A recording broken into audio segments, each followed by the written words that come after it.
We've been called out to race in our all-wheel drive Supercharged Silverado, but before we compete, there are two things that I want to upgrade on this truck to hopefully allow it to take home another W, because this time we are going to be seriously outgunned, I think, by John's Turbo Silverado.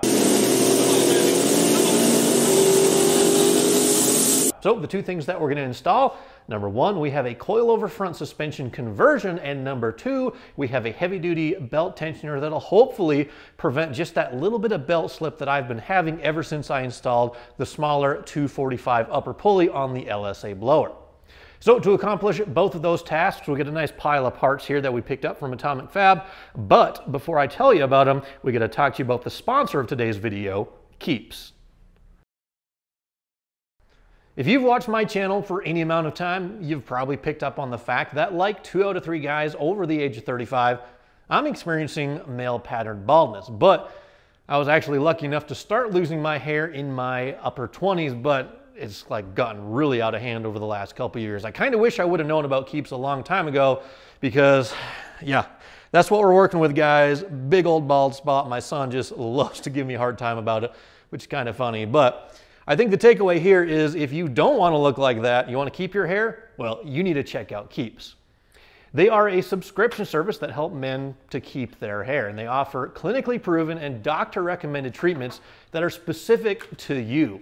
You don't have to leave your house, you don't have to visit a pharmacy, and the best part is it actually costs about half of what it would cost if you did leave your house and go to the pharmacy. So it's like Keeps will help you save time, save money, and save your hair.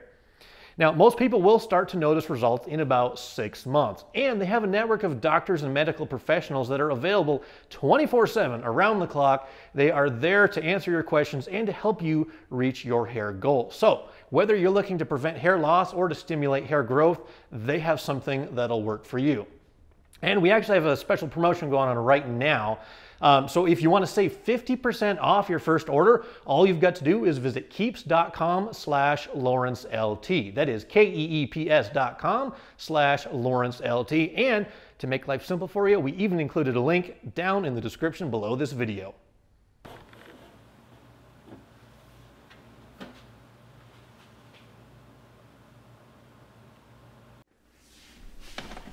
So the first thing that we're going to do is tackle the belt tensioner, because that's a pretty simple job. Hopefully we can knock this out in just a few moments. The main reason why I'm changing this out is because ever since we installed those smaller 245 upper pulley, I have been getting just a little bit of belt slip. Now with the original 255 upper that the kit came with, is actually working really good. I didn't have any belt slip to speak of, but you know, when you install a smaller pulley, there's a lot more load on the blower and things are just slipping. So obviously we want the most boost that we possibly can, so we gotta tighten things up just a little bit. Pull that off of there.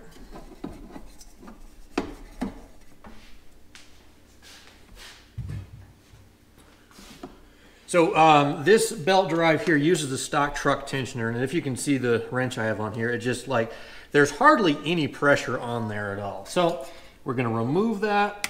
Oop, wrong way. We're going to remove it and replace it with something a little bit better.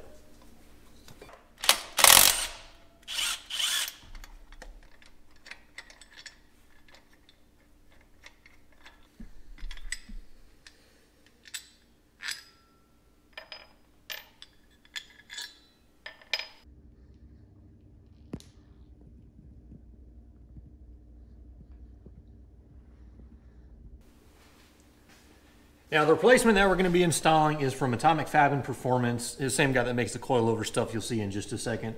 But the kit is basically this bracket right here, which lets you use a, I believe it's like a 6BT style Cummins heavy duty tensioner. It does have an 8-rib belt. We only have a 6-rib belt on here, but the way it's spaced out, everything will still line up. So basically this attaches in a similar to stock location, and it still uses the stock hardware, which is pretty cool. So bolt the bracket on first.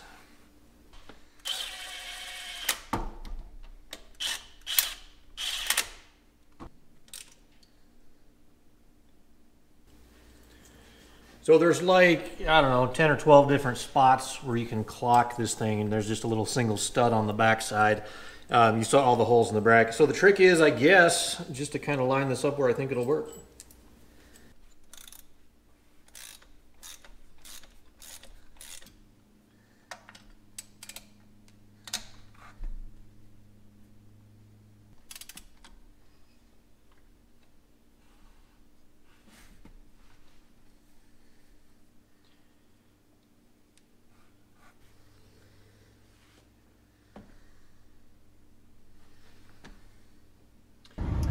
All right, so slight change of plans. I actually got the tensioner on there and it looked pretty good, but the only problem is, based on the length of belt that I have, it's actually causing the belt to rub on the body of the tensioner, which is not something I want.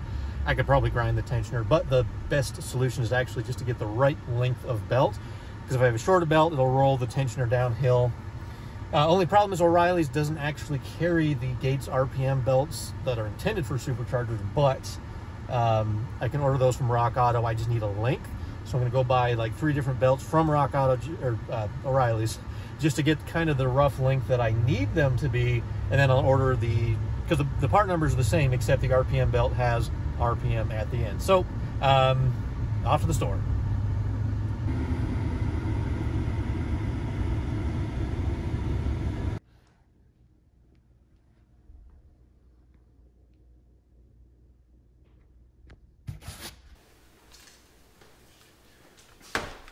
So we are going to start out with the shortest belt that I grabbed, which is like about 3 inches shorter than what we had. So maybe it's too short, maybe it's just right. We'll find out.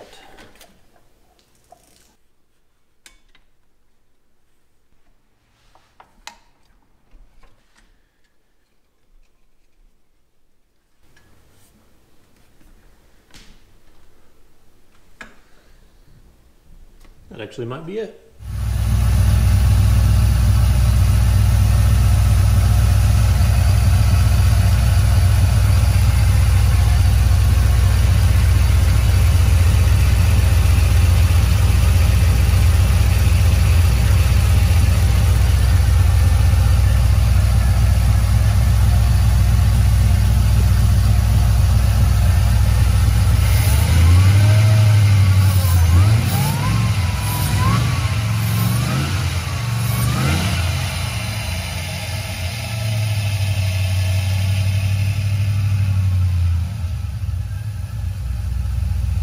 Now that I know the exact length of belt and part number that I'm going to need, it's time to actually order the RPM series belt. But these can be a little bit expensive if you don't know where to look. But check this out, because there is a huge difference in price if you're willing to wait just a couple of days.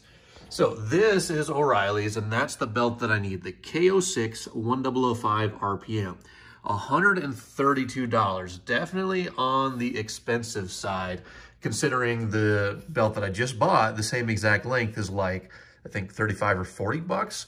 But if we come over here to, there's my mouse, come on, Rock Auto, same exact RPM series belt. So there we go, RPM high performance, part number right there. KO6 1005 RPM, it's only $55. So I'm definitely willing to wait a couple more days just to get, that's like, what, $70 in savings? And of course you gotta pay shipping, but yeah, definitely worth your while to check out Rock Auto for any RPM series belts. That's where I bought my last one. So I'm gonna keep this one on hand now just to kind of throw in the truck in case I have any problems down the road. And we'll have the RPM belt here in a couple of days.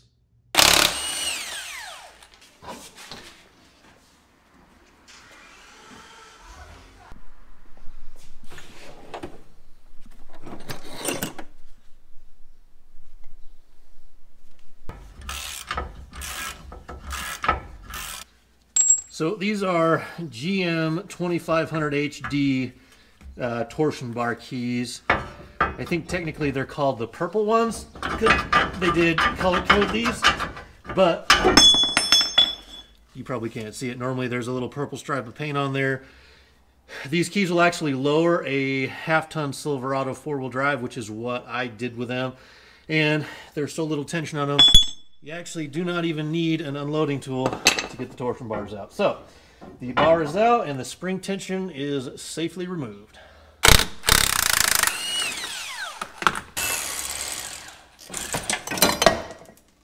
So teardown is fairly simple, and we have the new coilover shock just kind of temporarily mocked into place. There are a few things that we got to trim and a little bit of welding or fabrication or drilling, kind of your option. But here's kind of, I guess, a first glance of what the coilover install is going to look like. So it does reuse the original upper mounting location, but this bracket here is a little on the flimsy side. You probably could use it as is, but Atomic does provide this reinforcement bracket that's made out of like heavy duty 1/2-inch steel. He gives you a couple holes if you choose to drill through the frame and bolt it. I'm actually going to weld this on the bottom just to kind of tie the side of the frame into the upper shock mount. Down below, he gives you these brackets that allows you to just basically bolt the coilovers on and go. You will need to do a little bit of trimming on the inner bump stop frame structure. You can see a little bit there, and I drew a line right there. So I'm just going to kind of trim a little triangle-ish shaped piece out of there to make some room. We'll get this kind of mocked into position so I can clean off the paint from there and there, and we'll weld it in place, and then that'll finish up the installation.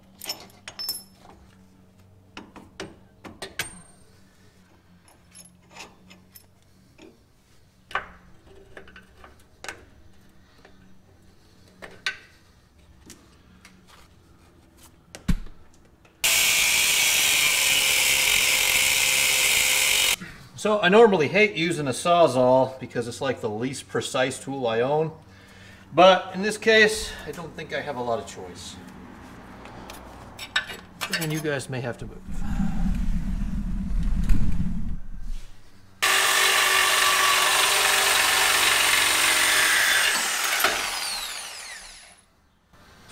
All right, not too bad.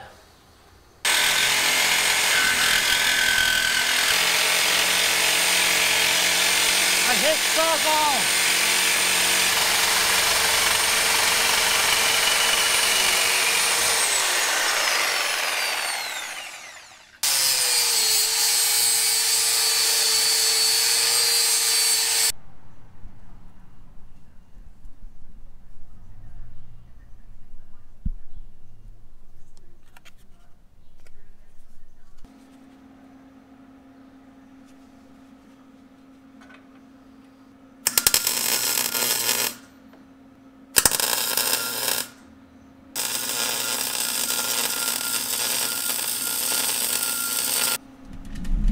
So welding that little bit right there is totally unnecessary, but I'm like way OCD and it kind of looked odd to me. So it's more of an aesthetics thing. Yes, it will add a little bit more strength to that bottom bump stop area, which, like I said, it doesn't really need the strength, but I don't know. It was in my brain and I had to do it. So now I have this upper area all prepared and cleaned, so we can weld the upper mount in, and then we can splash a little paint on here and bolt it together for good.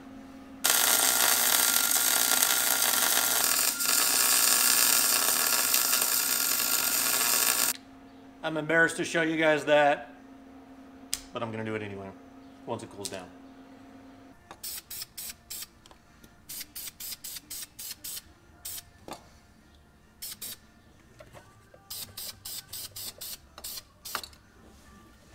Now I got to admit, I don't have as much seat time on this MIG welder as I do with some other ones, and I've had a hard time kind of getting the settings dialed in.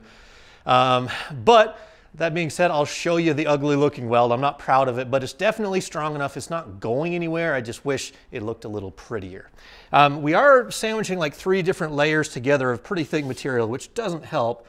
But we have the new shock bracket tied together onto the frame and to the upper shock bracket. So everything's kind of welded all together in a couple different spots.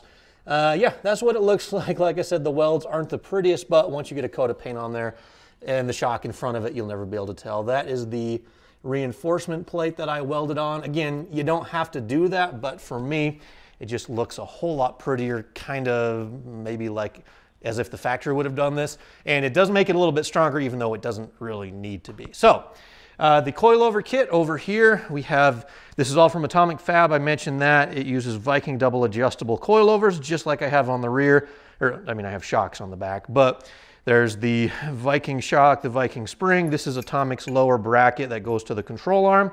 There is a spacer you've got to put on there, and you want that on the side to push the coilover away from the control arm, or kind of center it in the upper control arm, if you will. His upper brackets, you saw the one I just welded. This is for the opposite side of the truck. I haven't done that yet. So yeah, basically that's the coilover kit. Also a pair of bump stops that are going to go onto the control arm so we don't bottom out. So let's get that thing bolted in and see how it looks.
Well, we got the installation complete, at least on the driver's side, and I think the biggest pain in the butt of this whole job was just removing all the old torsion bar suspension stuff. And I haven't put it on a scale yet, but I believe what Atomic says, I think it's about 70 pounds worth of stuff. So we've got a torsion bar cross member, the 2 keys, which those are like solid cast iron or forged iron probably. We got the 2 adjuster T-bolt things and the torsion bars themselves. So definitely quite a bit of weight there, and the only thing that we're using to replace it is just a pair of coilover shocks, which are made from aluminum, and then of course the coil springs themselves. But overall, we're saving quite a bit of weight. So I'm happy about that, and it'll get it more towards a 50-50 weight distribution because most of the weight is coming off the front half of the truck. I'll give you a quick overview of the finished product here. This is what we are looking like. All the paint's dry, and I'm happy with how everything looks. I did cycle the suspension and the wheel, kind of, turning the wheel back and forth just to make sure we got plenty of space. And down there between the CV axle and the bracket, we've got plenty of room. Up here between the edge of the coil spring and the control arm, it's a little bit tighter, but it's got enough space where it's never going to hit. And then down here on the backside, this is the one that you definitely want to make sure nothing hits. Right in between, I can't point to it right now, but right in there, in between the coil spring and the frame, you want to make sure that doesn't hit. And I've got tons of room everywhere, so I'm happy, and I can't wait to get this out on the road. We'll have to do some dialing in on the ride height probably. When I did order this kit, I told them that I was going to be using drop spindles, which aren't installed yet. So right now it's probably going to be higher than it was before, but when I put my drop spindles on, it should be at exactly I can't talk today. It should be at exactly the same height that it was when I started this job. I kind of took a bunch of measurements before we started. In the future, I probably will change out the control arms. There's a company called Wicked Fabrications. They offer fabricated tubular control arms that'll work with the Atomic Coilover conversion, which is nice, and those will save even more weight. And I think they even offer a setup that'll allow you to use the later model cast aluminum knuckles, which that would be awesome, but I don't think they make a cast aluminum drop spindle. But anyway, yeah, we're saving weight, we're going faster, and the tensioner, that also did a whole bunch of stuff today. I do want to say thank you guys for watching. Do me a favor though, check out Keeps if you want to do anything about, if you're losing your hair like I am, check those guys out. They're a huge supporter of this channel, so I owe those guys a big thanks. And just support the people that help support this channel because they make it possible to do these cool builds like you're seeing today. So thank you for watching. I appreciate it. Do me the 3 favors: like, comment, and subscribe, and we'll catch you again in another couple of days.